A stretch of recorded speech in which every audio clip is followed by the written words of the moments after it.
भारत की विशाल आबादी की बात तो सब करते हैं, लेकिन क्या इसका असली कारण वही है जो हमें स्कूलों में पढ़ाया गया है या जो हम न्यूज़ में सुनते हैं? आइए आज भारत की जनसंख्या की कहानी को एक बिल्कुल नए, एक भौगोलिक नजरिए से समझते हैं। तो ये तो अब हम सब जानते हैं कि भारत चीन को पीछे छोड़कर आधिकारिक तौर पर दुनिया का सबसे ज्यादा आबादी वाला देश बन चुका है। लेकिन सवाल ये है कि ऐसा क्यों है? इसके पीछे जो कारण बताए जाते हैं वो अक्सर कहानी का सिर्फ एक छोटा सा हिस्सा होते हैं।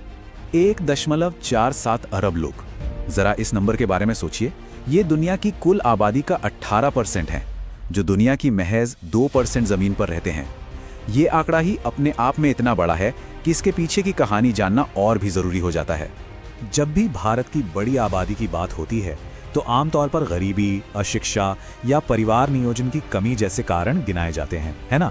कुछ लोग तो सीधे सीधे उत्तर प्रदेश और बिहार जैसे राज्यों पर सारा दोष मढ़ देते हैं।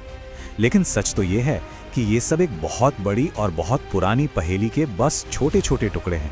तो फिर असली जवाब क्या है? असल में भारत की इतनी बड़ी आबादी का राज ना तो आज की राजनीति में है, न ही समाज में। इसका जवाब तो भूगोल में छुपा है, एक ऐसा जवाब जो हजारों साल पुराना है। और सच तो ये है कि ये किसी के बस में था ही नहीं। और पता है, ये कोई आज की बात नहीं है।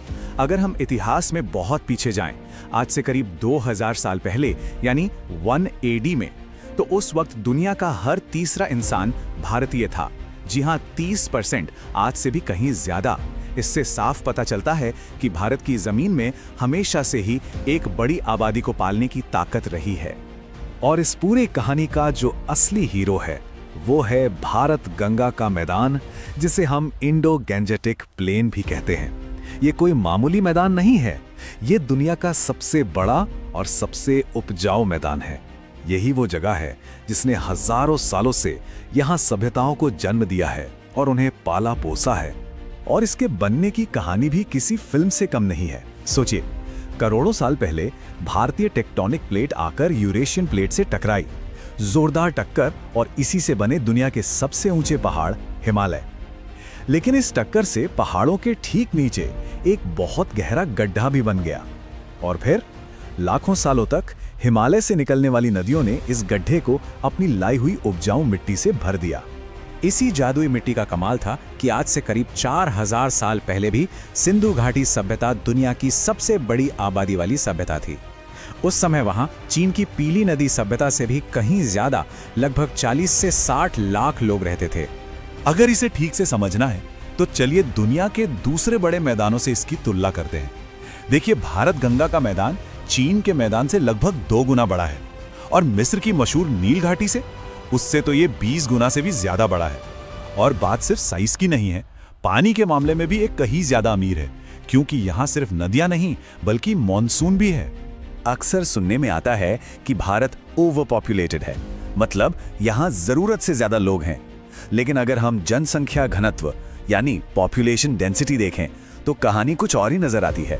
नीदरलैंड्स को देखिए, एक अमीर विकसित यूरोपीय देश, वहां का जनसंख्या घनत्व भारत से भी ज्यादा है। क्यों? वजह वही है, बेहद उपजाऊ जमीन। तो असल में हिमालय भारत को 1 नहीं, 2 नहीं, बल्कि 3 जबरदस्त फायदे देता है। पहला, ऐसी नदियां जो साल भर बहती हैं। दूसरा, हिमालय एक दीवार की तरह मॉनसून की हवाओं को रोक लेता है, जिससे यहाँ खूब बारिश होती है। और तीसरा, ये मध्य एशिया से आने वाली बर्फीली हवाओं को भी रोक देता है। इन तीनों चीजों ने मिलकर इस जमीन को एक वरदान बना दिया है। और ये बात हम आज नहीं कह रहे। आज से 2-3 हजार साल पहले एक यूनानी राजदूत थे, मेगास्थनीज। उन्होंने भी अपनी किताब में लिखा था कि भारत में एक साल में 2 फसलें उगती हैं। यहाँ ना कभी अकाल पड़ता है और ना ही भोजन की कमी होती है। सोचिए, हजारों साल पहले भी ये बात कितनी साफ थी। अगर हम ऐतिहासिक आंकड़ों को देखें तो एक बहुत दिलचस्प बात सामने आती है। हजारों सालों तक भारत की जनसंख्या चीन से ज्यादा ही रही है। आप देखिए, 1 ईस्वी, 1000 ईस्वी, 1700 ईस्वी, हर बार भारत आगे था। तो फिर अचानक ऐसा क्या हुआ कि 1900 के दशक में चीन की आबादी भारत से आगे निकल गई? इस ऐतिहासिक पहेली का जवाब एक शब्द में है, ब्रिटिश शासन। ये जो बदलाव आया, ये जो विसंगति पैदा हुई, उसका कारण था भारत में ब्रिटिश राज। ब्रिटिश राज के दौरान यानी 1770 से 1947 के बीच भारत ने 25 बड़े अकाल झेले। इन अकालों में करीब करीब 3 से 3.5 करोड़ लोगों की जान चली गई। और ये बात समझना जरूरी है कि ये अकाल कुदरती नहीं थे, ये अंग्रेजों की शोषण करने वाली नीतियों का सीधा नतीजा थे।